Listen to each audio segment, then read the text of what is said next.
Zee 24 Taas एक पाऊल पुढे। यवतमाळ जिल्ह्यात यंदा अतिवृष्टीमुळे शेतकऱ्यांना उत्पादनात घट येण्याची भीती असतानाच प्रकाश अंबड यांनी सोयाबीनचं चांगलं उत्पादन घेतलंय। योग्य व्यवस्थापन आणि सेंद्रिय पीक पद्धतीमुळे त्यांच्या उत्पादन खर्चातही कमालीची घट आल्यानं त्यांचा मोठा फायदाही झालाय। पीक पाणीचे सहप्रायोजक बूम फ्लॉवर अल्ट्रा का कमाल, फसल बेमिसाल।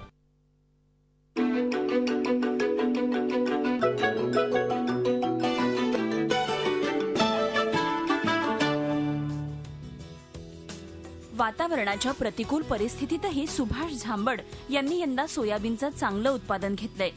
16 एकरातून त्यांना एकरी 10 क्विंटलचं उत्पादन मिळणार आहे। सुभाषरावांनी अत्यंत साध्या पद्धतीनं ही किमया साधली आहे। सोयाबीनचं उत्पादन घेताना त्यांनी खर्चात बचत करण्यासाठी ट्रॅक्टरच्या सहाय्यानं पेरणी केली, तर ठिबक सिंचनाच्या सहाय्यानं पाण्याचं व्यवस्थापन केलं। तसंच रासायनिक घटकांचा मर्यादित वापर करून त्यांनी शेणखत आणि गोमूत्राचा जास्त वापर केला।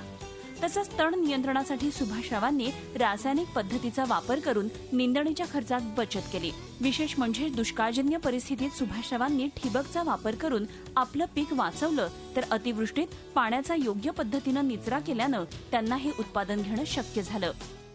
ती पेरणी केलेली होती, त्याच्यानंतर मी आता रासायनिक खत वापरलेलं नाही आहे आणि औषध सुद्धा वापरलेलं नाही आहे आणि निंदणी सुद्धा मी त्या शेतामध्ये बिलकुल साफ केलेलं शेत आहे, तरी मला त्या शेतीमध्ये अंदाजे 10 क्विंटल येण्याची शक्यता वाटत आहे। आणि एकरी खर्च कमीत कमी समजा झाला 7-8 हजार रुपयापर्यंत खर्च आलेला आहे। सुभाषरावांनी नेहमीच शेती करताना अतिरिक्त खर्च टाळून शास्त्रोक्त पद्धतीचा मार्ग स्वीकारलाय।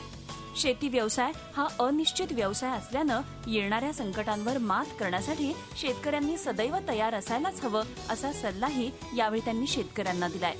झी 24 ताससाठी यवतमाळहून श्रीकांत राऊतसह bureau report, Mumbai. Zee 24 Taas एक पाऊल पुढे।